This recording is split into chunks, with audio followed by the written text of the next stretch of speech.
John Cena's last match. It was something that was talked about for a really long time. And then when it finally came, the people kind of hated it. So let's go and dive now into John Cena's last match in WWE.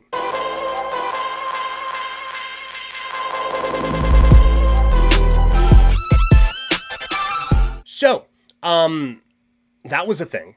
John Cena, no longer an active member of the WWE roster in terms of a in-ring capacity anyway, as he falls to Gunther by sleeper hold and taps out. And that is where a lot of people are very, very frustrated. And I will just say, for me, I thought it was perfect. I thought it was what I was expecting.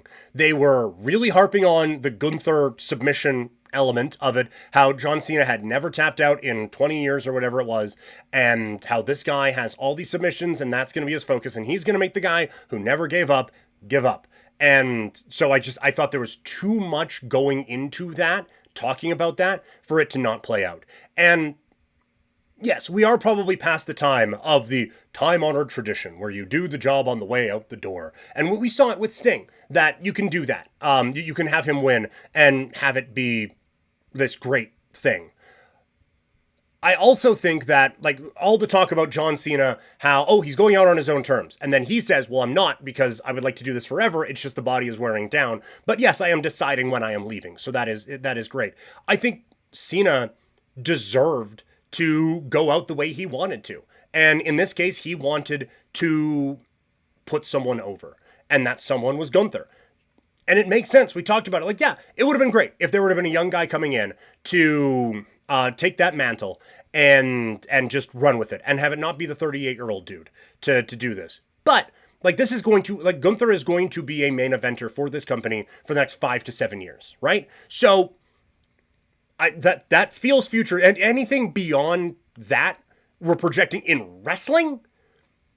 Come on. Like, it would be awesome if you could turn the John Cena thing and just hand it off to the next guy and have a Pittsburgh Steelers-esque run of coaches, but with top-level superstars, and we can just go from one guy to the other, and 45 years is just covered with two dudes that we can roll it with. That's insane to assume. And so if you are going to try to put like a young performer in there, you are hoping to get a 5 to 7 year run out of it. Well, you know you're going to get it out of that guy. And I thought on Monday, and we'll talk about Monday in a little bit, I thought on Monday, this was just proof positive that they picked the right guy. That Gunther was the dude to go out and get the job done and be this next heel for it. So I had no problem with the choice. We did a video before about some other guys who I would rather have seen. But at the end of the day, this was the play. And I didn't get it. And I thought a lot of the reaction took away from what should have been a great moment. And a lot of people were complaining about, we wanted to celebrate Cena. It's like, you still could have, guys. Like, you win or lose, he was done after this one. So to choose that moment to start chanting, "You fucked up," and all those things at Triple H, I thought that the fans were doing the thing that they accused WWE of doing in ruining John Cena's last night. Like, I thought the whole thing, and I was in tears for quite a bit of it. I thought there was such an interesting comparison the whole night of how Cena had been treated in his time as a top guy in WWE, and how fans were relating to him now. Like, it really felt to me like it was a crowd making up for lost time, giving Cena the cheers he deserved for a really long time in place of the boos that were more meant for the man who was behind the curtain, who kept giving fans anything but what we wanted. He received in that match, "You still got it" chants, probably from a lot of the same fans who for years didn't want to admit he ever had it in the first place. And I thought it finished the way it was always going to. Not with one last John Cena 1, 2, 3, but with a win for Cena's vision of how he wanted to go, by trying to leave the wrestling world in a better place than he found it. He did what he always promised to do, to give us everything he had. And at this point, all he had left to give was one big match and then the quote-unquote rub to a top guy who could carry it forward.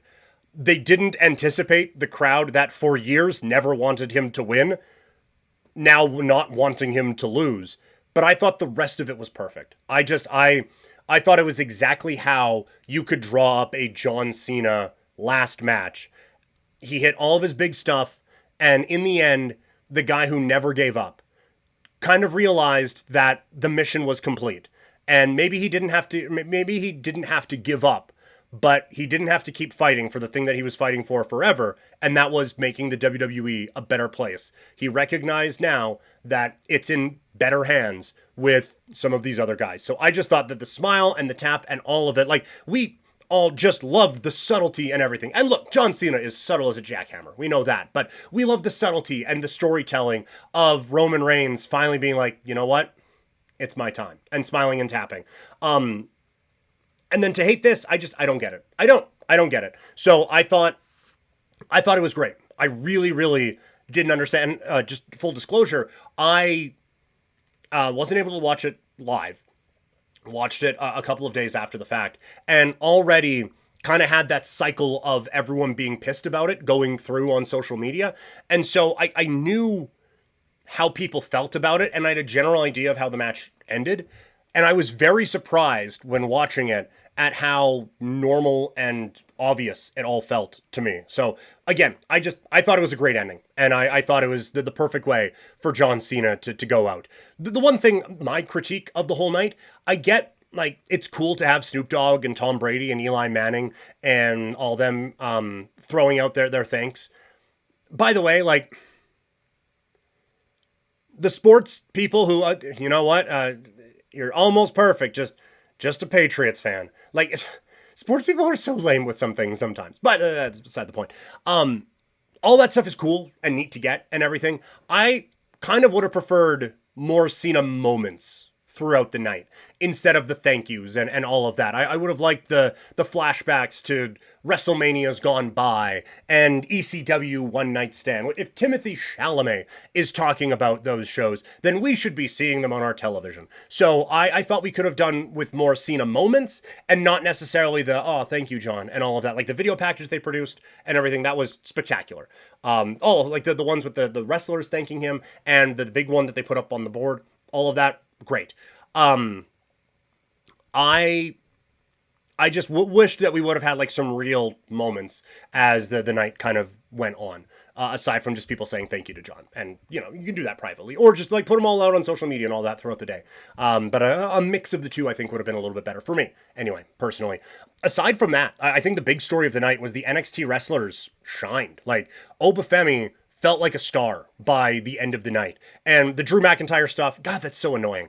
I understand, like, Oba, there's an aura to this guy, and, like, beating him is one thing, but I think the way that he wrestled that match, if that would have ended with Cody winning, I don't think Oba's in any worse of a spot.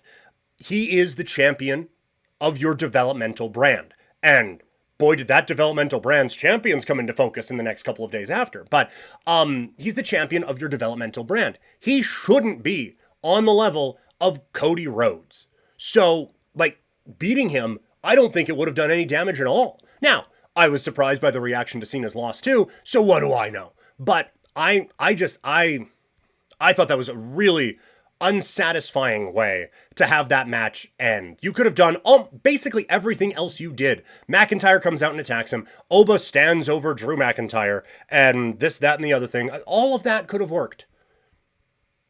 And we would have been happy with the match because Cody would have got the win. Sol showed off everything that we wanted her to against Bayley, and I thought both Slater and Evans looked fantastic against AJ Styles and Dragon Lee, and they lost, and I did not lose anything for them. So I think that the real story of the night, as again, Cena wanted it to be, was the NXT stars who stepped up and took advantage of this opportunity to shine, showing that, again, the wrestling industry is in a much, much better spot than when John Cena came into it all those years ago. I'm going to assume a lot of you disagree with where I'm at on the Cena loss. So let me know in the comments. What do you guys think? Where am I wrong in this whole thing, and what would have been a better way for John Cena to go out? Let's talk about it in the comment section down below. WWE shows can be a little bit long, and we got some big ones coming up. Big AEW show. Some of us are going to be staying up late or waking up early for Wrestle Kingdom. Going to need that energy, and you can head over to swiftenergy.gg. Use the code PKPrimetime for 25% off.